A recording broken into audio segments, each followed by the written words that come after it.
Hello everyone, welcome to my next lesson on practical coastal navigation. First, I need to state my standard disclaimer.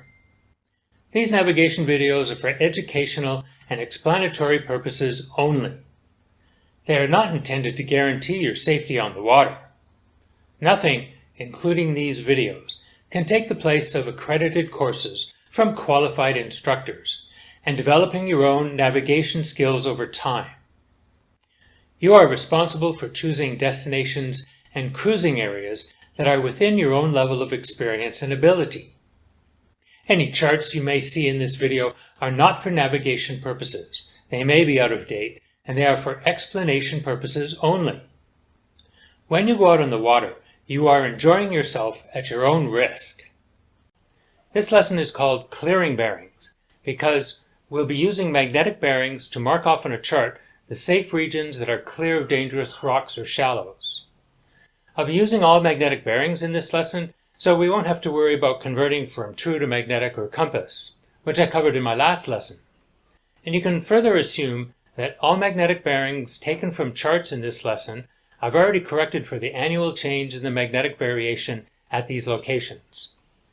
The only cautionary note I'll make here is to say that when you are taking sightings with a handheld compass, make sure you're clear of all magnetic influences on your compass. Radios, for example, can interfere with compass readings. In these lessons, I'm using charts taken from OpenCPN on my laptop. And someone could well ask, why not just use your chart plotter with GPS to stay off the rocks? Well, we have seen instances of mislocations on these devices. We've seen a chart plotter telling us we're in the middle of that small island beside us. So, double checking with a handheld compass that you're located in a safe region can be very important, even if you drew your clearing bearings on an electronic chart. Okay, in this lesson, I'll be talking about 3 different types of magnetic bearings, and it's important to always keep in mind exactly which type of bearing I'm referring to at any point, and not get them confused. So let's take a careful look at that first. This is your boat's heading. This is what your ship's compass gives you as your magnetic heading. The magnetic heading is the magnetic direction that your boat is pointing in. But if you're in a tidal current that's carrying you in a slightly different direction, this may be your track over the ground. Your GPS can display this either as your true or magnetic course over the ground, or COG. And lastly, you may choose to take a sighting with a handheld compass on a target beacon on nearby land. Here is a magnetic sighting to a target beacon. This sighting is taken with a handheld compass. We'll call this a magnetic sighting, and it constantly changes as your boat moves.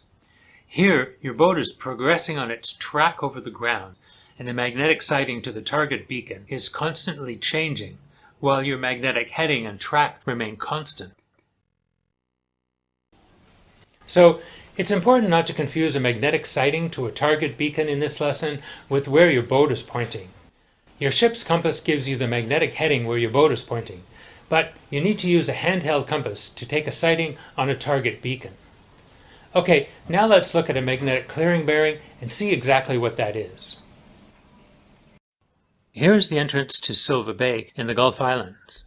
There are some dangerous reefs just south and east of Acorn Island that may be covered by the tide that you need to avoid. These are very dangerous reefs and they've been hit many times before. If you want to ensure you stay in safe waters, you can draw a magnetic bearing line on the chart like this, directed to this navigation beacon on this small rock. This clearing bearing also provides a healthy clearance from the reefs. This is a magnetic clearing bearing. When you approach the entrance to Silva Bay, you need to be on the south side of this magnetic clearing bearing. After drawing this line, I check the chart and I find that the magnetic bearing of this line, corrected to this year, is 207 degrees magnetic. Now, don't use my numbers here, you've got to do your own chart work. This is an example only. This is where you have to be careful. Let's say this is your boat's location in the safe region. If you take a sighting to the target beacon with a handheld compass, the sighting may be, for example, 220 degrees magnetic to the target beacon. So that means to be in the safe water, when you take a compass sighting from your location to the target beacon, it must be greater than the 207 degrees magnetic of the clearing bearing. It's a little bit confusing, isn't it?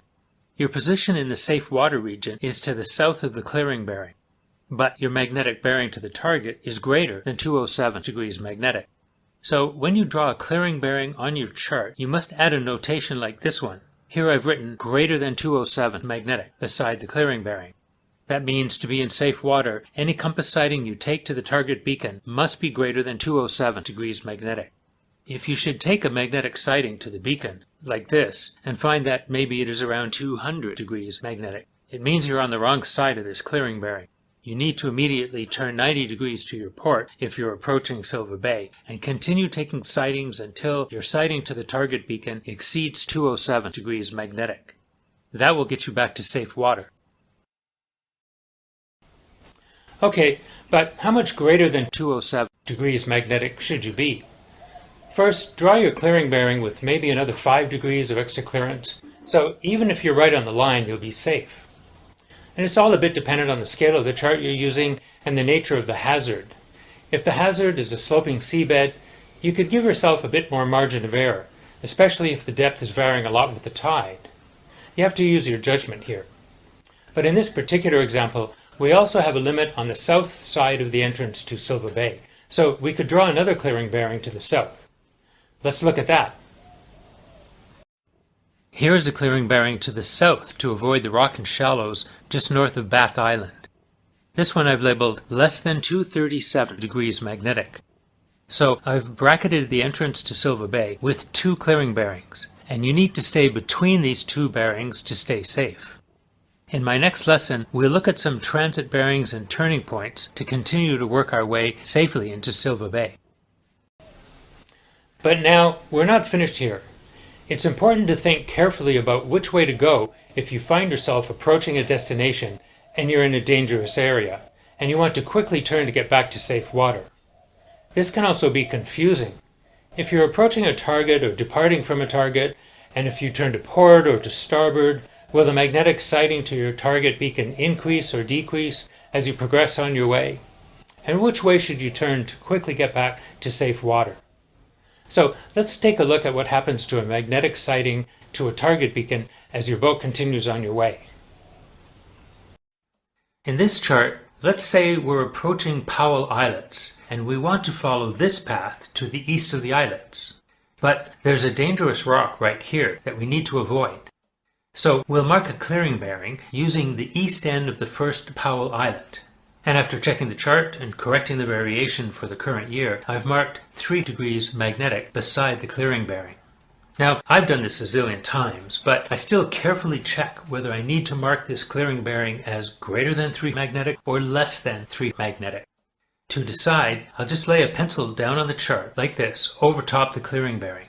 Then I'll move the pencil towards safe water, but I'll keep it pointing at the target beacon like this.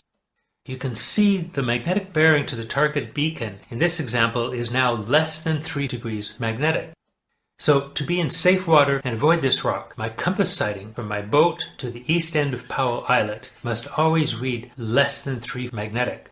So I'll mark less than 3 magnetic on the chart beside the clearing bearing. But also don't confuse a compass reading of, for example, 350 degrees as being greater than 3 degrees. It's not, it's less.